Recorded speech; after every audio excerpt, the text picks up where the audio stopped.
So welcome. Thank you for making time on a Tuesday night this week to come and join in our conversation about the Tuggerah Lakes Expert Panel report. So I'm Will Glamour, I'm the chair of the Tuggerah Lakes Expert Panel, and we were commissioned by Minister Keane back in June of last year with 6 months to deliver a report on Tuggerah Lakes Expert Panel.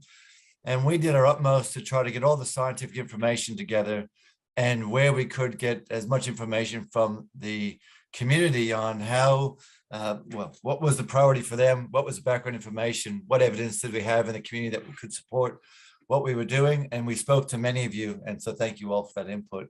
We've tried to include that in the report. And then we made our summary and recommendations which we submitted back at the end of the year. So that was December 31st last year. And that was released publicly a couple of months ago now. People have had a little bit of time to digest the report, and we took it upon ourselves as the expert panel members to be very interested in getting feedback on that. One of the things you'd notice in our report is a commentary on trying to build up the knowledge and expectations of how Tuggerah Lakes should be done as a community. And it shouldn't be people in an ivory tower telling the community how things are done. And we wanted that to really roll through this report. So we've produced a report, and this was the first time we could actually go out and speak to everybody. So we very much want to see this as a conversation tonight, trying to provide some background and details of what we were thinking in the report and why we wrote what we did, answer any questions that people may have related to some of those specifics, and then try to work through where this might go and where this might end up. It's important for us to note that the expert panel is finished. We're all independents. We're not part of government. We don't work in government. We have nothing to do. I have nothing to do with government. I'm a university academic professor at University of New South Wales. And so once we're done and we submit our report, the best we can do is advocate for the change in the report. And part of that is creating some transparency around what we were doing and hoping that others will also see some value in what we've done and try to encourage that change to happen. So because the report is very big and we spent a lot of time trying to pull it all together, we thought it was best to divide these seminars into 3 main topics. And that's why tonight is just one of the topics. And it was really just to make sure we had enough time to cover what was in it. And I imagine we'll see a few of you on multiple nights this week. But I'm here as the chair. We've got the rest of the panel. So Stuart Waters is organizing and running the night and keeping everyone on track with time. And he really led the engagement activities throughout the process. Dave Wainwright is here. You can see Dave. Dave really led the investigations on the entrance work and how we should understand what the entrance is doing and what the previous studies had said. Nicole Ramillo is here. Nicole has done and led up most of the work on the catchment. And so how does the catchment process and what's happened with catchment development influence water quality in the lake? And Sean Fawcett is here, another member of the panel, and Sean really worked with us on understanding the community engagement, community perspective, and the role of trying to bring everyone together in this process. I think that's everyone that's here from the panel.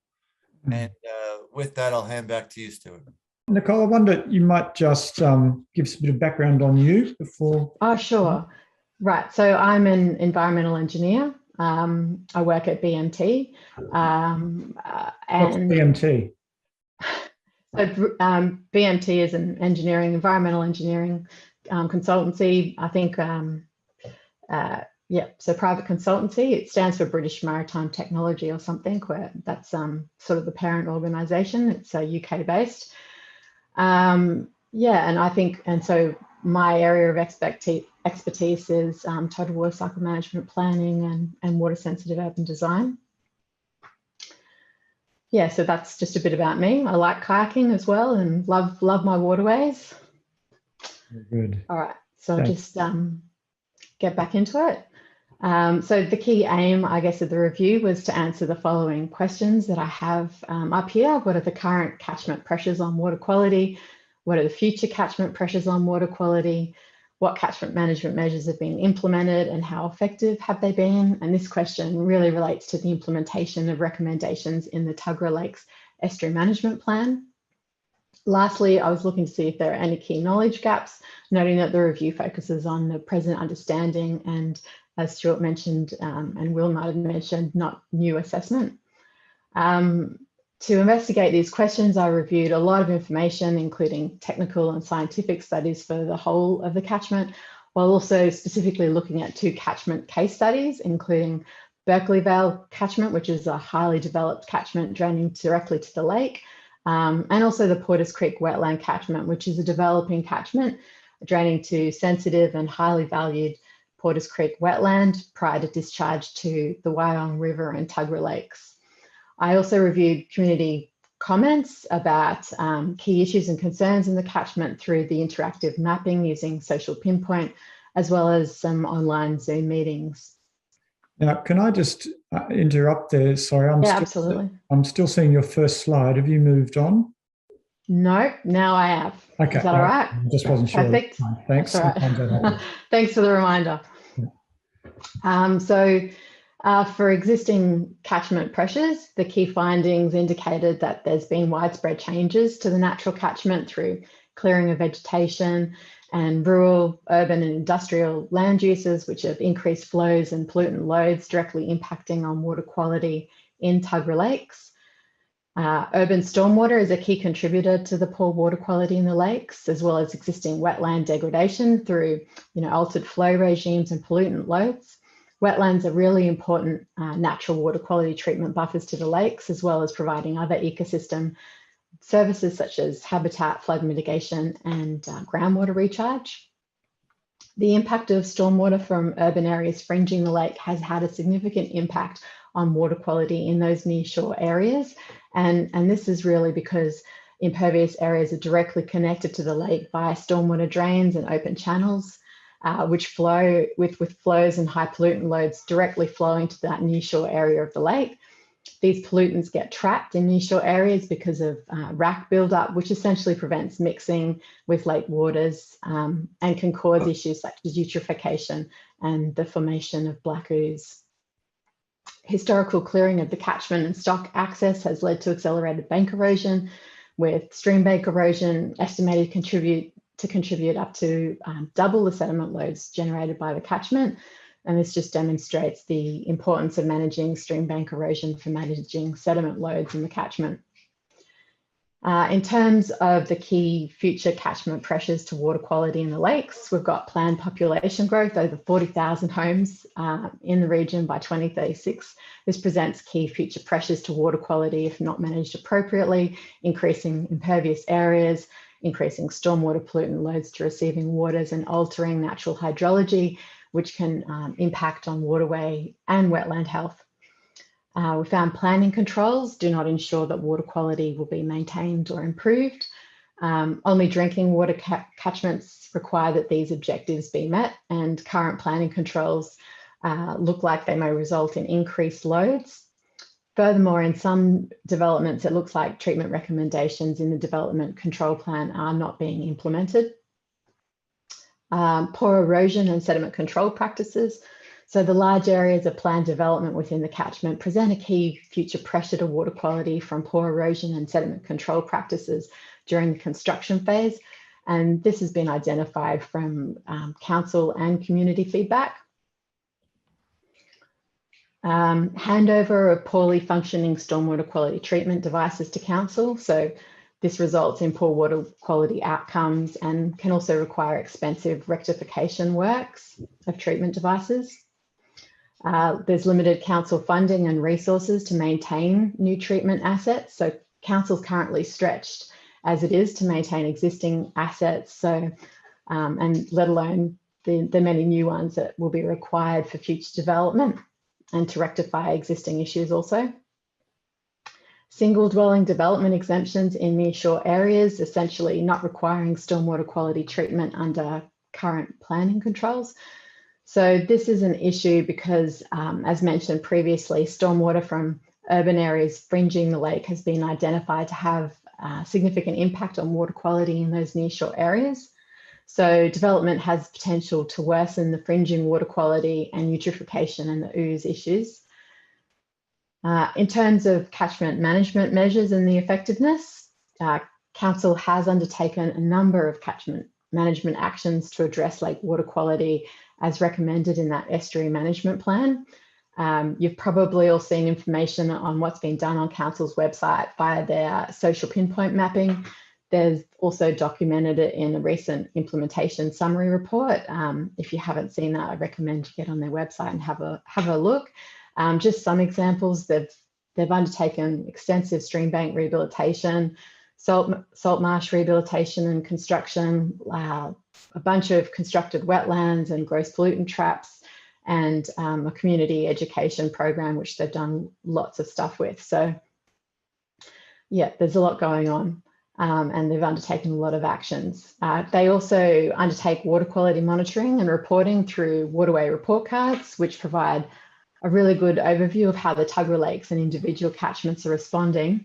However, it's difficult to directly correlate this to the performance of the individual actions undertaken throughout the catchment. So this is a key gap that's been identified in terms of evaluating the effectiveness of management actions on water quality. There's been limited monitoring or modelling undertaken to quantify the effectiveness of those individual actions in terms of reduction in pollutant loads, apart from gross pollutant traps. Another key gap that was identified is quantifying the sustainable pollutant load targets for the catchment. So that is essentially what pollutant loads generated from the catchment will result in acceptable waterway health for both the lake health for the community and the environment.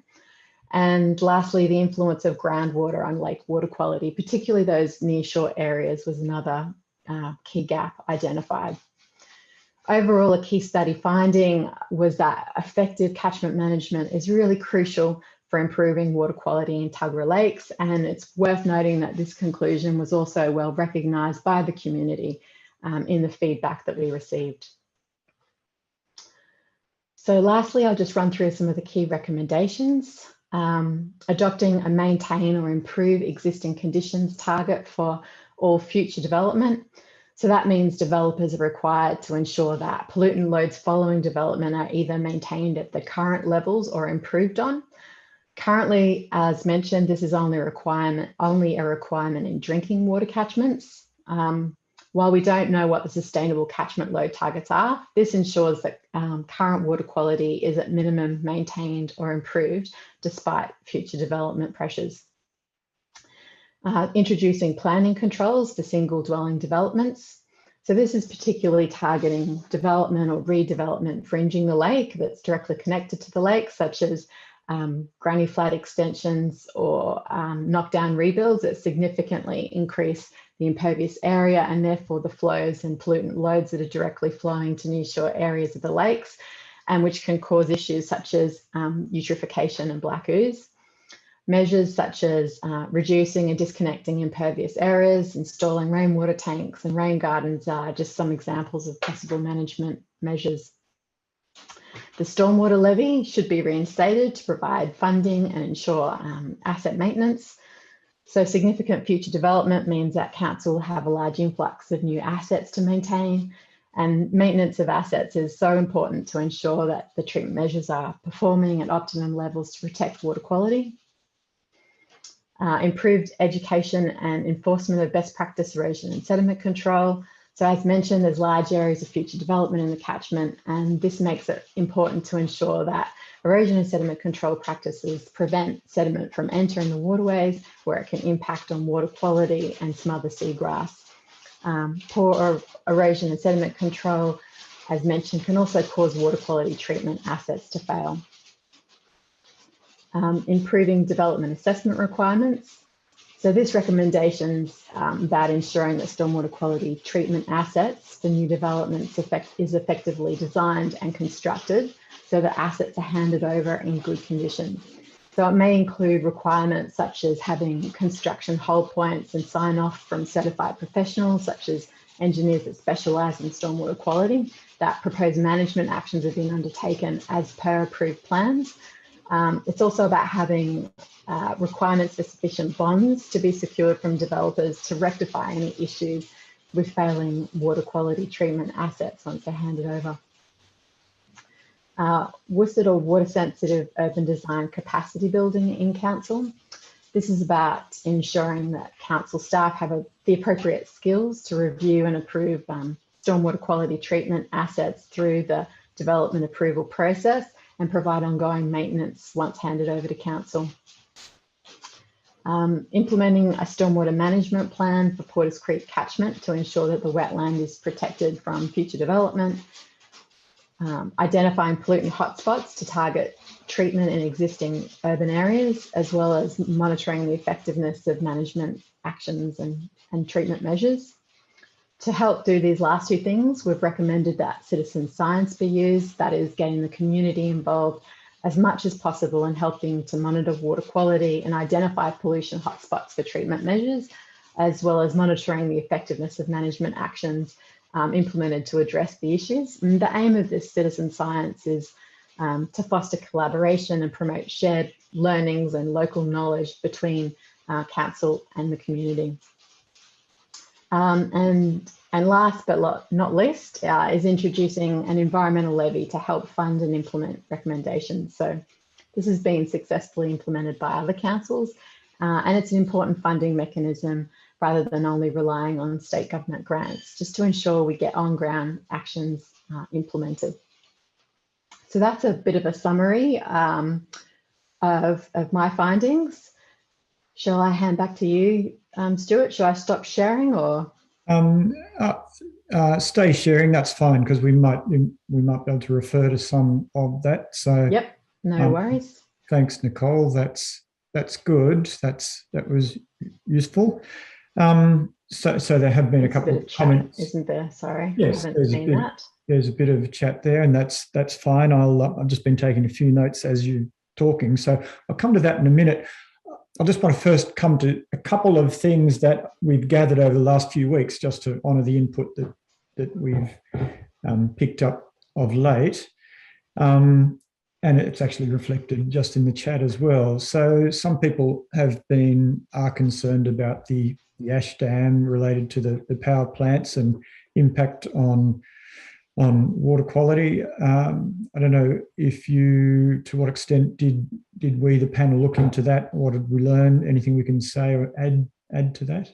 Yep, sure. So we did identify that the Monmorah ash dam or Tuggerah Lake is not lined, and therefore that there may be potential for contaminants to leach into the groundwater and the adjacent Tuggerah Lake system. This was included in our conceptual model illustrating the catchment pressures. I actually have it here on hand to show you there. We also noted community concerns were raised about the Monmorah and the Vale Point ash dams. So the Vale Point ash dam is outside of the catchment, but the concerns were that, and that were acknowledged, was that because the ash dam isn't lined, that the contaminants might be leaching into the groundwater system and making their way to the lake system. As part of the lake water quality investigation, another expert panel member, Angus, reviewed studies on the impact of the power stations on lake water quality. He found that, I think, while there were elevated concentrations of the metals in the sediment, they're mostly bound up and they're not having a significant impact on lake water quality or the ecological health. I think he can probably talk to his findings a bit further during that lake water quality session. I also found the latest publicly available audit of the site, which was undertaken in 2017. That was for the Monmorah ash dam. While it wasn't specific, it was an audit of, I think, 10 sites altogether, including that. It did indicate 80% compliance with current requirements, but as mentioned, it didn't specify what was compliant where. There wasn't any high risk non-compliances, and it did mention that most of them have been resolved or were being resolved. A review of the aerial photography around the lake did identify some stands of dead trees around the Monmorah ash dam and next to Lake Monmorah, but these have been these were attributed to mine subsidence. It was a mine subsidence event that caused an influx of salt water or saline water into a freshwater wetland habitat and caused the dieback of vegetation. So it wasn't attributed to the contamination, in this instance, from the ash dam. It was also recognised the work that was being undertaken at that time by the state government inquiry, looking into the adequacy of current regulations, ensuring that best practice management was being undertaken and what the risks associated with inadequate remediation were, including community and environmental health impacts. So essentially, we recommended that that be looked at and the findings would be considered further in the coastal management plan. Good. All right, thanks. Just as you're talking through all of those things, it's one of the things that really stands out in this whole issue is the complexity and the number of inputs and things that have impacts on the lake system. It's quite extraordinary. So thank you. Another one that certainly came up through the initial consultation period and has come up again this recent weeks is, and I don't know to what extent you looked into this specifically in detail, is the rail maintenance facility at Kangiangi. I don't know, some people are concerned about that. So I don't know if we looked at that at all. Yeah, look, I do recall that was brought up. I think there were concerns from memory about the impacts on water quality from the construction phase and poor erosion and sediment control, and also ongoing into the operational phase. There were a few other site-specific locations that the community had concern about for erosion sediment control and water quality treatment, like golf courses and the like. Speaking to council, unfortunately, I didn't get any much site-specific information, but speaking to council, it was apparent that that they have limited resources to undertake proactive audits of things in the catchment, such as erosion and sediment control, and the private sites, the compliance, stormwater quality compliance on private sites. The only thing that they have the resources to really proactively audit are the on-site sewage treatment plants, not treatment plants, household sort of sewage systems. So I think they audit something like 400 a year, and they sort of manage that proactively. But yeah, they're really stretched in terms of resources to undertake proactive compliance auditing. Despite that, they did note, and it is important, that if the community does see anything affecting water quality in the catchment, that they notify council, because then council are required to follow up and investigate those possible pollution sources. So that is an avenue. But I think it really does suggest that our recommendation for a funding mechanism like the stormwater levy or environmental levy here can be used to help fund some more proactive auditing of the catchments in terms of erosion and sediment control practices and stormwater treatment on private sites and the like. Yeah, sure. Thanks. That's good. So I'm just looking in chat, and it's nice to see people answering questions amongst yourselves. So we are not the only experts. I don't have chat up. I can't this panel, so that's good. And also, if any of the other panel members want to jump in at any time on any of this, feel free if there's anything you can add to any of these responses, or indeed if there's a burning question that you've picked up. So Stuart, I might take the opportunity then to say that there's a couple of things here. The big picture for us in this, to where we're trying to seek feedback, is that we have fairly and squarely pointed our finger at the catchment and the issues with water sensitive urban design and how they relate to water quality in the catchment and water quality in the lakes. And so this is a fundamental, I guess, underpinning thesis that we look at here, that the poor quality water, the water quality that is generating most of our concerns in the lake, is coming from the catchment. And the surrounding area. And this is where, if we want to fix it, if we want to get ahead of this problem, and noting the large amount of development that the system is under, we recommend that something needs to be done about that. And this is very important for the synthesis of our report, because it really says that there is a way forward. We believe there is a way forward to address the key problems in the lakes, but they require us to point our finger away from the entrance and towards the actual source of the problem, right? And that is a pretty fundamental shift. And it's really important for us, I think, to make sure that is explained well and people understand why we think that's so important, and enlighten, what we learned about the process, if possible. Thanks, Will. Which brings me to another set of issues which, certainly became clear to us as panel through the process, and people have been asking some questions about that throughout as well, which is the development pressures. And a question to you and Nicole and anyone else from that would be how concerned do we think we should be about future development? How big an issue do we think that is? I don't know. What do you think? What do you think, Nicole, in the future, given that the state government is planning big growth? What does that mean?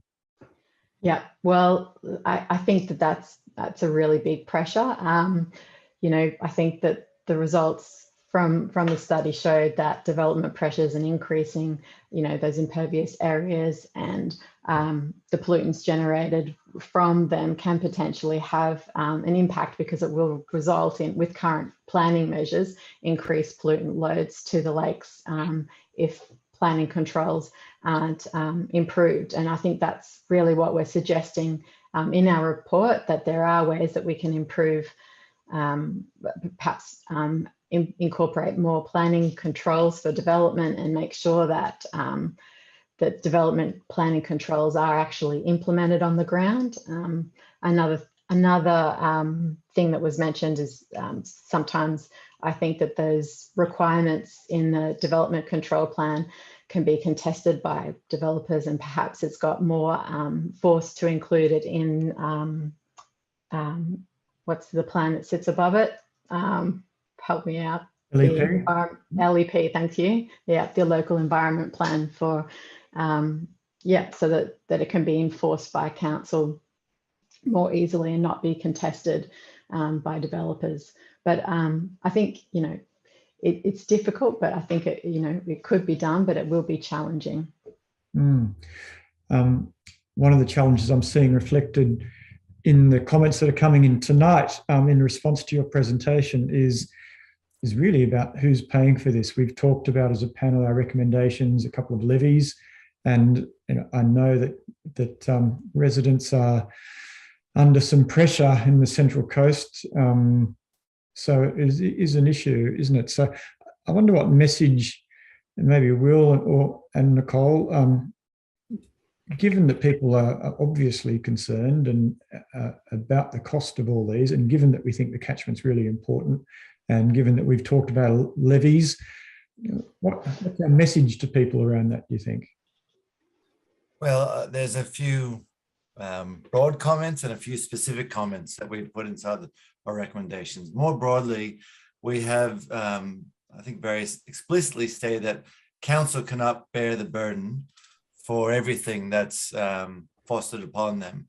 And there is going to need to be state responsibility in this. And it's very difficult for council to manage the extent of tasks that are put upon them without having ongoing funding for these things. So if we, in one hand, want to have clean water, and we want to have a healthy ecosystem, we need to then manage it. Where is the poor water coming from, and how can we maintain that? So we know that council has done a fair bit of work on installing fairly innovative water-sensitive urban design, but it comes at a fairly large cost.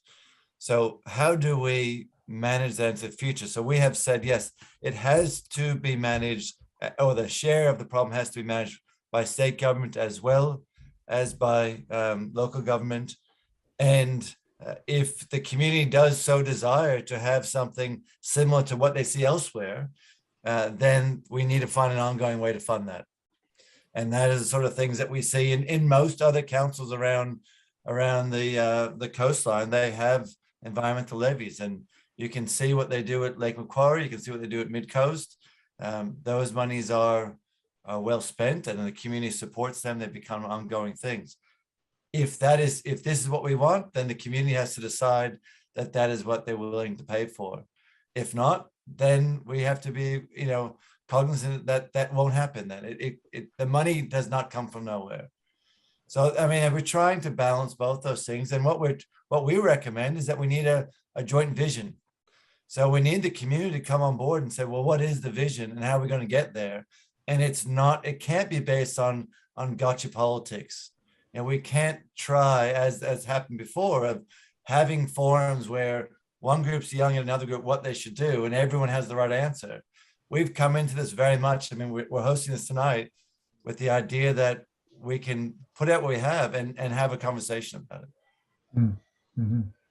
Yeah, good. Thanks, Will. And I don't know if any other panel members got anything to add to that. If not, that's fine.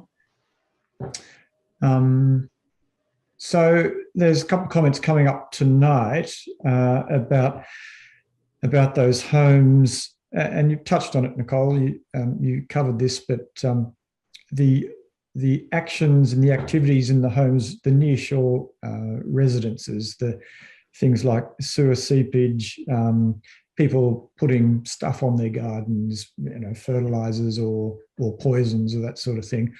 I don't know to what extent we see this as an issue in terms of water quality. Do you want to add anything to what you've already said about that? Yeah, I think it's definitely an issue what happens on private sites, especially homes surrounding the lakes, because as mentioned, it's the urban stormwater is a real key issue in those areas. Things like fertilizers are a key pollutant of concern if they're not used appropriately, like they've got high concentrations of nutrients in there and they're available nutrients. So you see that, washed off into the surrounding lake and causing, issues such as eutrophication, which can then, lead to dissolved oxygen issues when they decompose and the ooze issues. So, whatever, every bit counts, and whatever individuals can do on their own sites to help manage the impacts of urban stormwater and water quality on the lakes, every bit counts. So it is important, and I think nutrients from fertilizers and, I guess lawn clippings and the like is important to manage, especially in those nearshore areas, but everywhere really, because you consider urban stormwater is generally connected to a waterway of some description. So even if it doesn't reach to the lake, it might just be your local waterway that it affects. And I gather that things like sewer treatment, sewer control is better than it used to be. Is that right? I'm speaking from my ignorance here, but what's the story there? I think historically, are you talking historically? So I think historically there used to be a lot of on-site sewage on-site households sewage plants before it was largely sewered. So that sort of removed some of the catchment pressures there from septic systems and the like, impacting on water quality in the lakes. So now most of the region is sewered. There are, I think, less pressures from that surrounding the lakes. However, we do have aging infrastructure for the sewerage systems and the like, and development pressures, which can result in more wet weather overflows. And I guess that's a concern, that that's sort of something that council needs to manage in with at a development. And they also have that compliance, the auditing system, I guess, that they go on site, where they know that there is on-site systems and make sure that they're complying with license requirements. Okay, good. So I'm trying to keep an eye on questions that are I'm sorry, I can't see the chat. I've been trying to find it. I can't find it anywhere. It's not showing me. So I'm not sure if I stop sharing my screen, I'd be able to see it, but I just I have no view of it at all. I'm sorry. That's right. You don't need to. We'll probably it's helpful to stop sharing your screen though in that weekend then. Yeah, okay, I will. There's a comment about regeneration of salt marsh and other habitats around the lake as part of improving runoff quality and water quality. To what extent, what did we see in around that stuff? Can you add anything there? Let's step in if you want, Nicole. Yeah, sure. I think a couple of things here, Stuart. One is that the water quality in the lakes is scheduled, that specifically as a discussion for the forum is the day after tomorrow. Is that right? I think that's Thursday night. But I'm happy to touch on it here. And I think, there's a couple of things happening. I can see a lot of the posts about RAC and RAC management. And yes, we've made some very specific and many comments about RAC management within the report. And one of the big findings for us, and it's not new, it's just something that we really think is important and needs to be brought out, is that we are getting a lot of our poor water quality into the system around the edges, particularly within the groundwater coming in from the local urban area. And there's many sources for that. It's mostly all human based. But as that comes in, it's seeping into the face, and that is causing what we're talking about. Who made the comment? John made the comment earlier about the algae on the foreshore, and that is a really quite a big issue for the community, something that needs to be addressed. When we say the quality of the water is not overly poor, that's largely not that area we're talking about. We're talking about the large area in the middle of the basin, which is seemingly disconnected in many ways from that around the foreshore. And this is what we wanted to go into some detail with on Thursday. But it's that, originally we had seagrasses all throughout the system. As the turbidity and the nutrients in the system kicked up, those seagrasses moved more to the edge, grew very strong on the edge, and it created this sort of what we call bimodal, two different heads of this lake system. One on the edges that is full of algae, high nutrients, and a real problem that we got to fix. And then another one in the middle that is not anywhere as near as unsightly and poor. So it's managing that, and there is no easy fix for that. The water on the edges is not going to mix with the inside with just a simple fix. We know that. And so that's where we've really been focused on, what can we do for that? And that's, I don't know how much you want to talk about here, Stuart, but certainly on Thursday, that's the focus of the discussion. Yeah, sure. So yes, if you're interested, come back Thursday, and Angus will be talking in some detail about that. What else has come up? Is anyone else seeing some big questions that are arising there? Because I've basically tapped into what we've picked up in the lead up around the catchment specifically.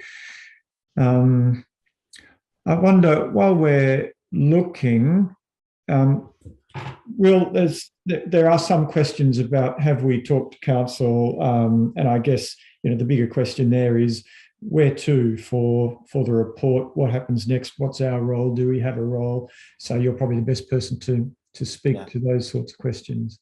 So as I started off tonight saying that when we submitted our report, our expert panel was formally ceased to exist. And even tonight, we're here as just a group of a collective individuals who are interested in getting feedback and expanding this conversation. So we do not exist as of now, and all that exists is the report itself. So I am advocating for these, I guess, the actions recommendations to be taken up. And there's a few key ways that can happen. One is by us advocating and trying to make things happen. Two is getting the support of others and having them advocate for change and saying that, what we've recommended is worth trying and going forward with. And then, the next stage beyond that is taking it to the individuals. And we see that one of the things that council is doing now, councils all up and down the state now are running, is a thing called the Coastal Management Program. And this means that council has to go through and set what are the priorities, and then how they will fund to look after those priorities over the next 10 years. And part of that is getting the big scope of what council and the community want to do and work together, and then bringing that through this process that is called the Coastal Management Program towards an outcome. And we're really hoping at every stage of that process that council and state government and federal government will consider the recommendations in our report, and we're advocating for them, but we can't force anything upon them. Good, thanks. I don't know if that answers your questions to it, but that's, I think, as much as we can really offer right now. Yeah. There are, a bunch of questions that are probably pertinent to others who'll be interested on Thursday night about things around the water and the RAC. So probably best to respond to those when we've got that group of people in the room and we've got Angus who can speak directly to them, unless there's anything obvious there that Nicole or Will you want to jump onto. Well, Dave has made the point time and time again that we need alternative strategies for managing particularly the edge of the lakes. I think, Dave, you would notice in our report, we were favorable for, doing these things and having community engagement. We just know that it's not going to work with just one person doing it, right? And we want to create a way to upscale that to the entire lake. And we need a way that the community can get engaged and get involved, and that that involvement will then turbocharge everyone to do the right thing. And that really has to be led between fisheries and council and others, and education, as you say. So I think we've very explicitly commented on that in our work. It's just trying to get it across the entirety of the lake, so everyone is engaged in doing the right thing, and everyone can effectively do it. We're all on the same page with that. So that's been something we've really tried to. Well, I hope that comes across in the report. Thanks, Will. There's a comment on the New South Wales government response. John, we're still waiting on a formal response. So we haven't had one yet. I'm aware that the process is ongoing. So what's happening, from what I've been told, and I'll tell you everything I know, is that council is, and I think people would have seen this, they're pulling together their first stage of their scoping report of their coastal management program. And in that, from what I understand, they will identify the actions that they may or may not take up, based on our recommendations. And that's completely up to them to do so. And then my understanding is once that has happened, then the state government will look at what remaining actions are there, and they'll decide what may or not be taken up. And beyond that, all I can do is advocate for change in the background and say, they asked us to do this. We've asked the community. We're hoping that the community feels that, we've done mostly the right thing here. And so let's roll this out across, but it really is up to them. That's one of the downsides of being an independent group, John, is that we are independent. So we can completely make our own minds up, but then we have no control of if they take it up or not. Yeah. Yes. And I guess my part of the report was very much advocating for the role of all stakeholders, community, agencies, and everyone has to be in this together, because while ever we're standing apart pointing at each other, we'll get what we've got. So, I'm strongly suggesting that collectively, the community, council, state government, find ways to do some science together, to do some learning together, to work out how the lake works together. Lots of good theories out there. But what I've seen is there are many different theories, and it's about testing together and learning together, I think, is the future of the lake system. Got to learn how to do it together. Look, and Stuart, may I just add, my final comment on that is that my biggest fear is that this will just be seen as another report. And we've tried to write it in a way that it wouldn't be that it would be a line in the sand upon which we would say some very strong feelings of strong science to support what we've done, and say this is the science we've read, we've brought together, and if everyone agrees that the science is supported by the community, something should happen. And my concern is that this report just gets put on a shelf, and then we've all just wasted our time, right? And so part of these sort of process, part of tonight, is trying to understand, well, is there not a lot of noise about it because everyone's happy with it, right? Because they think, oh, that's generally okay. Or is there not a lot of noise because there's COVID and a million other things happening? And, we want to do these things to try to get some feedback so we know where we're at with, some of the things that we've been talking about. And then if you disagree, can we have a conversation about it? And to generate some energy to start for us all to advocate, because as Will says, the panel doesn't exist anymore, so we can't advocate as a panel. We can only advocate as individuals. I don't live there, so why would they listen to me? So yeah, that's right. There's a couple of questions coming up about the entrance. Now, tomorrow night is the session when we're really going into detail on that. So, I recommend, well, it's treated in some detail in the report, absolutely. David's done a good job on that, and we will be summarising that tomorrow. Want to give an opportunity to say something tonight, Dave? Is that what's the high level message, Dave, around the entrance? And make sure you're unmuted. The high level message is don't train it. That's the main recommendation. Don't think that this is going to be a silver bullet that's going to fix it. It hasn't worked in other systems. And yeah, that's about it. Okay, good. And if you want to dive deeper into that, join us tomorrow. Dave will be talking to the why that position, where it comes from and what's the research behind it. Because I know that's obviously through the consultation process, that was the issue around which we got most input, which no one will be surprised about, that and RAC and ooze. So there's a question there from Tony about the amount of sediment. I don't know. Does the panel have any idea as to the amount of sediment that enters from the catchment? And Nicole, you touched on sediments. I think you're saying erosion is a major source. Can we say anything more about that? That's right. So essentially, erosion is a major source, can be up to double the catchment loads. Council has put in a lot of sort of bank stabilisation works and rehab works to try and address that in the catchment. We do have a conceptual model to sort of estimate the sediment loads off of the catchment, but I couldn't tell you off the top of my head what that says. And I think that, we could also be collecting further data to better inform that model as well. Thanks.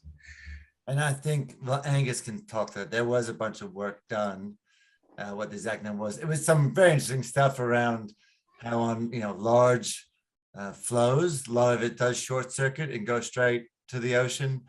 And it was more of a concern on the moderate to smaller flows where we're getting most accumulation of sediment within the lake as it matures.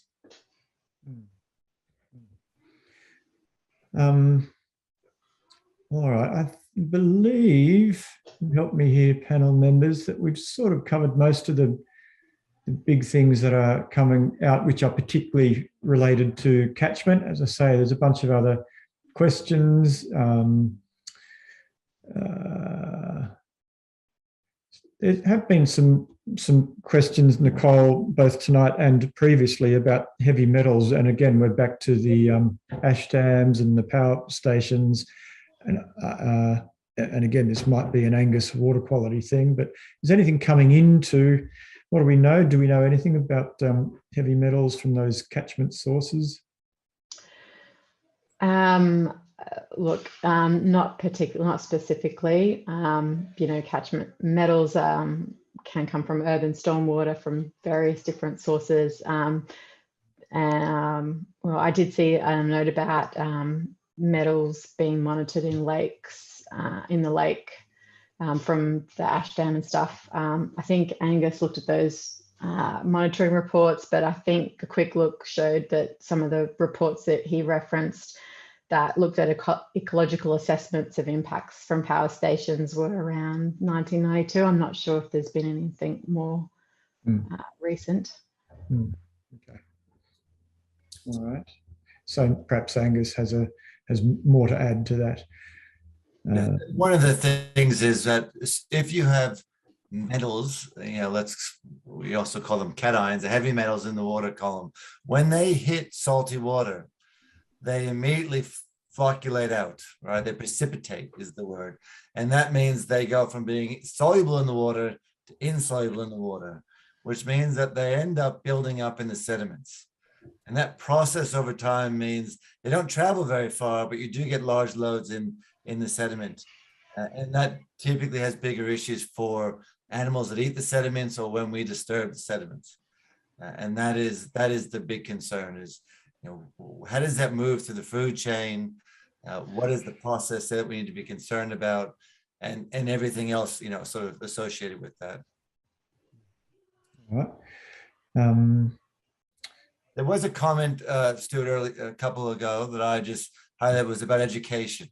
Yes. The value of education, and look, we hope that we emphasize that appropriately enough in the report. We also believe education in the broader sense of the entire community taking up education within schools, education within the community, but an engagement within the community. One of the things that we really were hoping to come out as a recommendation is for something to be like, what is the water quality in the lake today?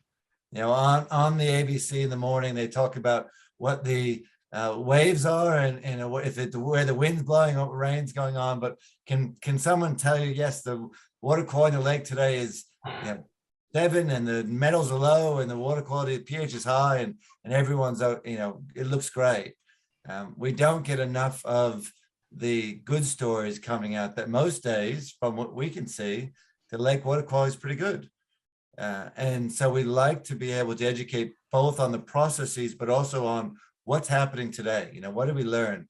What are people doing around the river, around the lake banks that are really perceived by the community as being something valuable that we need to share? And what is going the best way of managing the education on rack removal or the entrance or the catchment? And how do we link that the catchment is influencing? These are things that we have been trying to encourage and I guess disseminate as much as possible. All right, thanks, Will.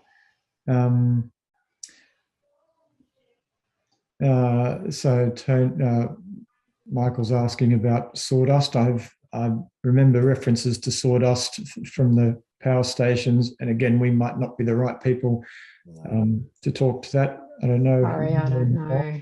Yeah. I mean, Angus and Katie were really they went very deep down these roads, and I wouldn't want to take that from them. Sure. So again, that's Thursday night. We'll be looking really at what's going on in the water in the lake and on that foreshore, the rack, and etc. I will say maybe those two that we were limited by information that was available. So we did not conduct any scientific studies ourselves, and that is a real thing. So some of these issues we highlighted as we just don't know because there is no information on it. And that is something that we then recommend that if we think it's important to go out and do that. There was a comment earlier about the second entrance, and you know, we gave our thoughts about the value of the second entrance, but we were very explicit saying that we don't see that there was any, and Dave can talk this better than anyone, but we didn't see any particular study that had simulated what had happened with the entrance. So we didn't have data, we didn't have numbers in front of us. So we recommend that some should be done. And that permeated through everything we did. If we didn't know and we thought it was important, we did recommend that it should be done.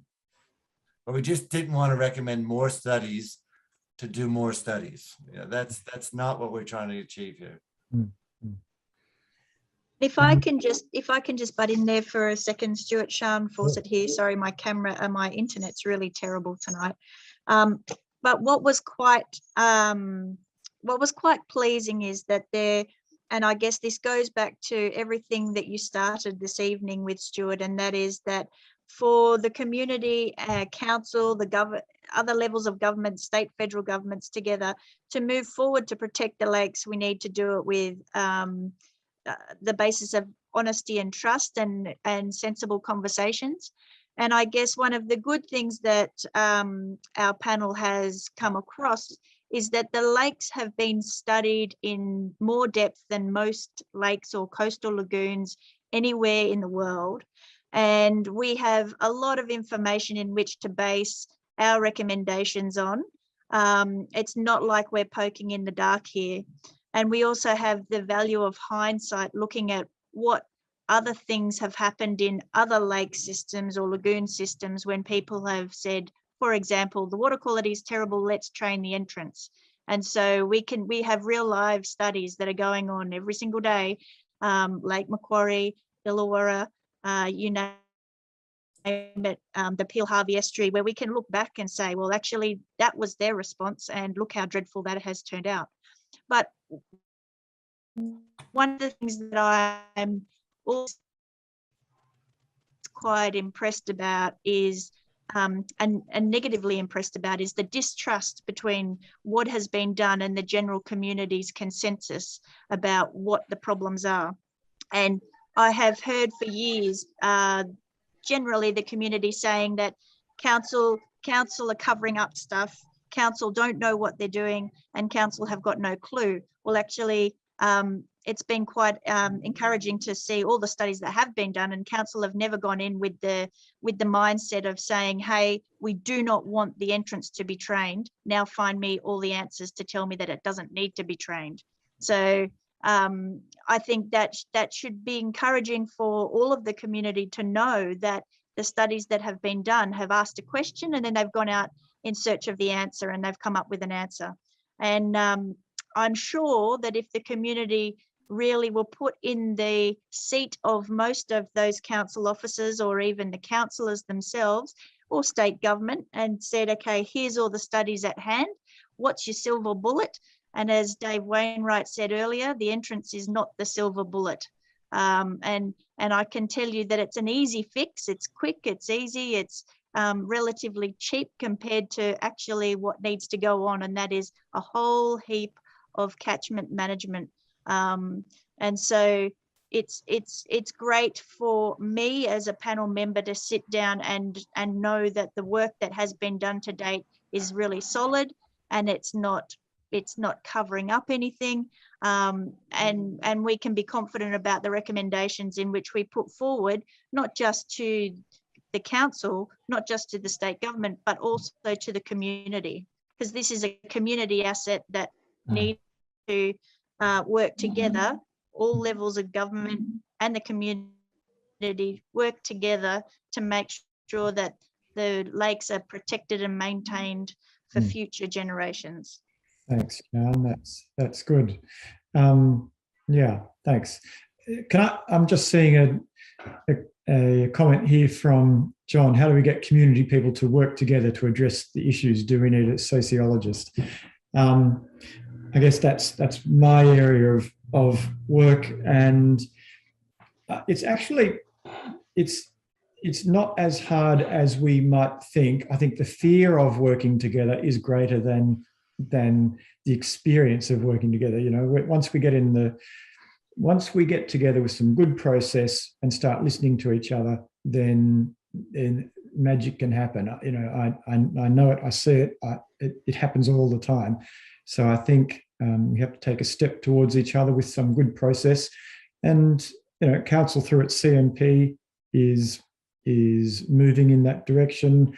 There's time. This stuff doesn't have to happen overnight, but over time, I think we all will get better at having these conversations. And certainly that's what I am continuing to advocate for, is ways that we can learn with each other and from each other, and, you know, be smart together.